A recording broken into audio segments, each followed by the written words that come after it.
It's a process. సరే ఇక్కడ నేను మిమ్మల్ని ఇరకాటంలో పెట్టే ఒక ప్రశ్న అడుగుతాను. రేవంత్ రెడ్డి గారు అన్నగారికి నోటీసులు పోయినాయి, 1 month టైం ఇచ్చినారు.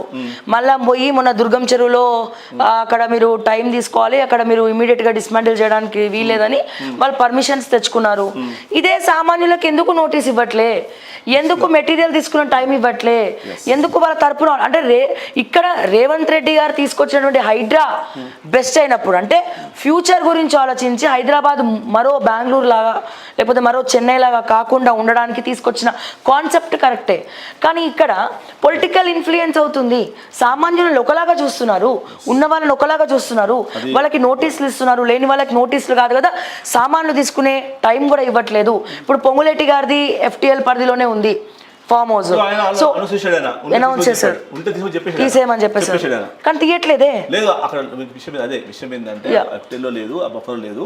అక్కడ ఉంటే వాళ్ళు ఇప్పుడు జనవాడ ఉంది, యాక్చువల్గా జనవాడ కూడా నాకు ఇన్ఫర్మేషన్ ప్రకారం బఫర్ లేదు, అది ఏదో గోడ ఉంది. విషయం ఏంటంటే జనవాడ అనేది కూడా నేను అనుకున్నట్టుగా లేదు, అట్లా లేదు. నేను చాలా ట్రై చేస్తాను ఇన్ఫర్మేషన్ కోసం, ఇంకా నాకు పూర్తి రాలేదు.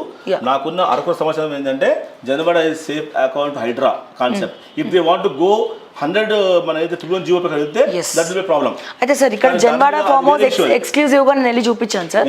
సో అక్కడ జన్వాడ ఫామ్ హౌస్ ఏదైతే ఉందో అది మొత్తం బఫర్ జోన్ లో లేదు, కానీ ఏదైతే వాళ్ళు గోడ కాంపౌండ్ కట్టారో నాలా మీద కట్టినారు, అదే ఆ గోడ ఉంది. ఆ గోడ కోసం వచ్చే గవర్నమెంట్ స్టెప్ నాకున్న సమాచారం ఇంకా పూర్తి రిపోర్ట్ నాకు లేదు. అయితే మనం మాట్లాడాం, పొంగిరెడ్డి గారు ఫస్ట్ చెప్పేశారు అది ఉంటే తీసుకోని చెప్పారు, అది కూడా సేమ్ అలానే ఉంది. ఇక్కడ మీరు అడిగిన ఇంపార్టెంట్ క్వశ్చన్ నేను ఆన్సర్ చెప్తాను. రేవంత్ రెడ్డి బ్రదర్ సంబంధించింది. నేను ఆయన బెదర్ని మాట్లాడాను, దుర్గం చెరువు మాట్లాడతాం. దుర్గం చెరువు విషయం ఏంటి అంటే వాళ్ళు కోర్టుకి వెళ్ళారు. ఓకే, కోర్టుకి వెళ్తే కోర్టు ఏం చెప్పిందమ్మా, కొట్టని చెప్పలే కోర్టు ఏం చెప్పింది, లేక్ ప్రొటెక్షన్ కమిటీని October 4న వెళ్ళి కలవండి, మీ వాదన వినిపించండి, ఫ్రెష్ నోటిఫికేషన్ గురించి అడగమని చెప్పింది.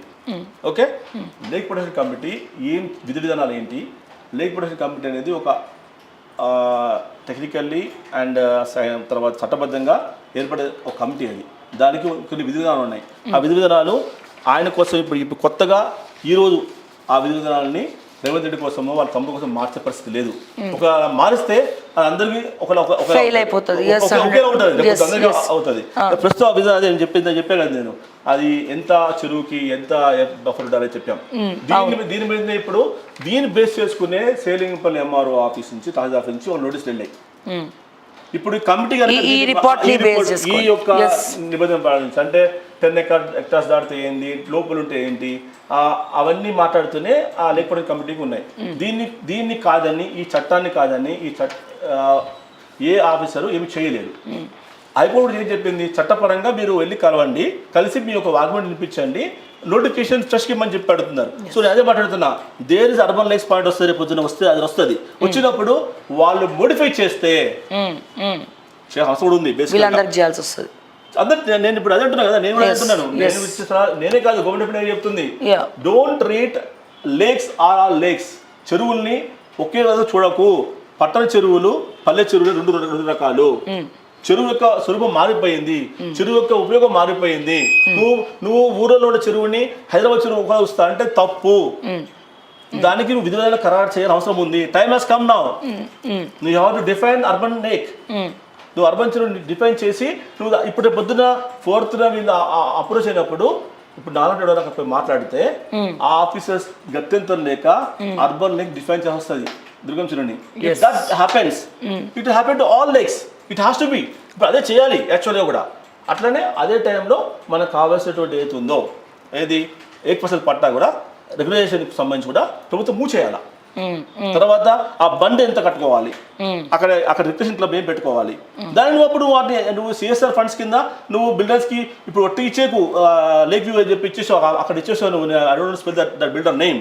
ఒక చందనాలో ఒక ప్లేస్ ఉంది, చెరువు అనుకుని ఉంటుంది ఆ పెద్ద గేటెడ్ కమ్యూనిటీ, అలాంటి పని చేయకు నువ్వు. ఇప్పుడు నేనేమంటున్నానంటే యూ జస్ట్ నౌ ఆ CSR ఒక చెరువుని ఒకరు అడాప్ట్ చేయి, ఫిక్స్ ద బౌండరీ, ఈ చెరువు మీరు డెవలప్ చేయండి, అక్కడ రిక్రియేషన్ జోన్స్ ఏర్పాటు చేయండి, అక్కడ బోటింగ్ ఏర్పాటు చేయండి, పర్యటన ప్రాంతం ఏర్పాటు చేయండి, చుట్టూ ఈతనాలు కట్టు, తాటనాలు కట్టు. So it gives your government a good name and మీ చరిత్ర నిలబడిపోతారు, మీరు ఆదర్శం అవుతారు దేశానికి, మీరు ఆదర్శం అవుతారు ప్రభుత్వానికి. ఎందుకంటే సో ఫార్ అర్బన్ లేక్స్ ని వరల్డ్ వైడ్ ఎవరు ముట్టుకోవడం లేదు. It's a first ever daring step taken by Revanth Reddy సర్కార్. మరి నిజంగానే నారాయణ చెప్పారు, సిపి నారాయణ గారు, పులి మీద సారీ అని చెప్పి. అవును, this is really what I like to conclude here. If anything else please ask me ma'am finally. ఇక్కడే ఇంకో ప్రశ్న